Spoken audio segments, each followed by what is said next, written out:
नमस्कार, मी सिद्धेश दिलीप शिगवण. बित्तम बातमीच्या 7च्या बातमीपत्रात तुम्हा सर्वांचं स्वागत करतोय. पाहूयात मुंबई, ठाणे आणि कोकणामधील टॉप 5 घडामोडी. महाराष्ट्राचे मुख्यमंत्री एकनाथ शिंदे यांनी आज मुख्यमंत्री पदाचा राजीनामा दिला. उपमुख्यमंत्री देवेंद्र फडणवीस आणि उपमुख्यमंत्री अजित पवार यांच्या उपस्थितीमध्ये राज्यपाल CP राधाकृष्णन यांच्याकडे एकनाथ शिंदे यांनी आज राजीनामा सुपूर्द केला.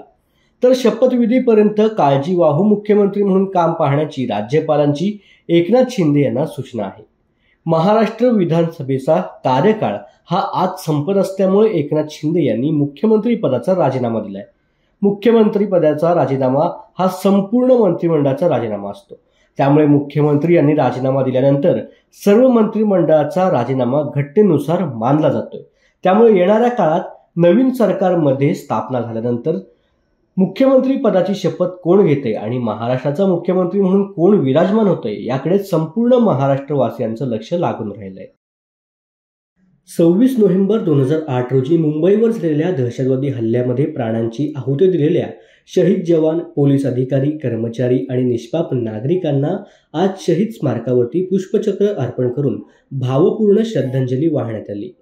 मुंबई पोलीस मुख्यालयामध्ये आयोजित या श्रद्धांजली कार्यक्रमाला राज्यपाल CP राधाकृष्णन, मुख्यमंत्री एकनाथ शिंदे, उपमुख्यमंत्री देवेंद्र फडणवीस, उपमुख्यमंत्री अजित पवार, मुंबईचे पालकमंत्री दीपक केसरकर, मुंबई उपनगरांचे पालकमंत्री मंगलप्रभात लोढा, मुंबई पोलीस आयुक्त विवेक फणसाळकर तसेच पोलीस आणि राज्य प्रशासनामधील वरिष्ठ अधिकारी उपस्थित होते.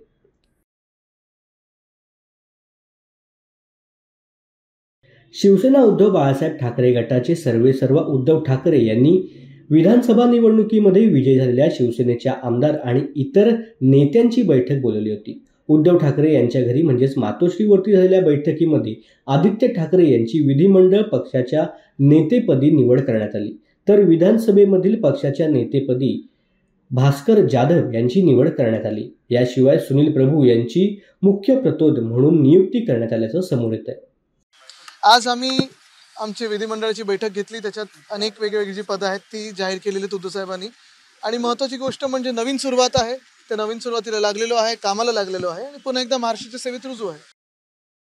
राज्यभरामधील मराठा समाजाची मागणी आहे की पुन्हा एकदा एकनाथ शिंदे साहेब यांना मुख्यमंत्री बनवावं. मराठा आरक्षणाचा प्रश्न फक्त एकनाथ शिंदे सोडवू शकतात असं स्पष्टपणे मत शिवसेना नेत्या शीतल म्हात्रे यांनी व्यक्त केलंय. पाहूया. अगदी नक्की तुम्ही एक लक्षात घ्या की मराठा समाजाला 10% जे आरक्षण दिलेलं आहे आणि कुणालाही अगदी OBC समाजालाही खुश ठेवून जे त्यांनी आरक्षण दिलेलं आहे, मला वाटतं हे आत्तापर्यंत कोणी केलं नव्हतं. त्याचप्रमाणे सारथी या महामंडळाच्या तर्फे त्यांनी विद्यार्थ्यांना मदत केलेली आहे. अण्णाभाऊ पाटील या महामंडळातर्फे जवळजवळ 70,000 ते 75,000 मराठा समाजाला त्यांनी एक उद्योगासाठी मदत केलेली आहे.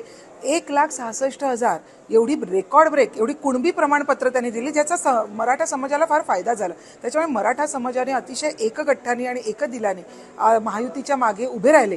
अगदी फक्त शिवसेनेच्याच नव्हे तर संपूर्ण महायुतीच्या मागे. याचे शिल्पकार हे माननीय एकनाथ शिंदे साहेब आहेत. त्याच्यामुळे मराठा समाजाने ज्यांच्यावर विश्वास दाखवला आणि आता पुढे जे आपल्याला स्थानिक स्वराज्य संस्थेच्या अनेक इलेक्शनला आपल्याला सामोरं जायचंय, त्यासाठी हा आश्वासक चेहरा परत मुख्यमंत्री झाला पाहिजे. आज आंबेडकरी जनता, मला वाटतं पहिल्यांदा बौद्ध भिक्खू हे वर्षावर आले, त्यांचा मान सन्मान केला गेला. त्यामुळे सुद्धा आंबेडकरी जनता ही संपूर्णपणे ठामपणे जे आधीचं नरेटिव्ह होतं ते नरेटिव्हला बाजूला करून यावेळेला ते महायुतीच्या बरोबर उभे राहिले. त्यामुळे सर्व समाजाला घेऊन चालणारं असं हे एक नेतृत्व मराठा समाजाचं म्हणून पुढे आलेलं आहे. त्याचप्रमाणे OBC समाजाला ते आपलंसं वाटतं, आंबेडकरी समाजाला ते आपलंसं वाटतं, वारकऱ्यांना ते आपलंसं वाटतं. तर असं सर्वांना एकत्र घेऊन चालणारं हे नेतृत्व हे परत एकदा महाराष्ट्राचं नेतृत्व करावं. कारण आता आपल्याला स्थानिक स्वराज्य संस्थेच्या निवडणुकीला जायचे सामोरं आणि त्यासाठी यांचा नक्की फायदा होईल.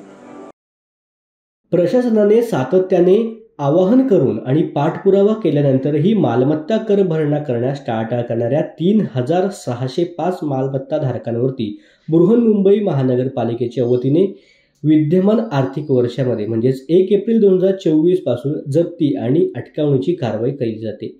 या मालमत्तांमध्ये भूखंड आणि निवासी व्यावसायिक इमारती, व्यावसायिक गाळे, औद्योगिक गाळे आदींचा समावेश आहे. यामध्ये पश्चिम उपनगरामध्ये सर्वाधिक म्हणजेच 1,767 शहर विभागामध्ये 1232 तर पूर्व उपनगरामध्ये 606 मालमत्तांवरती जप्ती आणि अटकावणीची कारवाई करण्यात आली.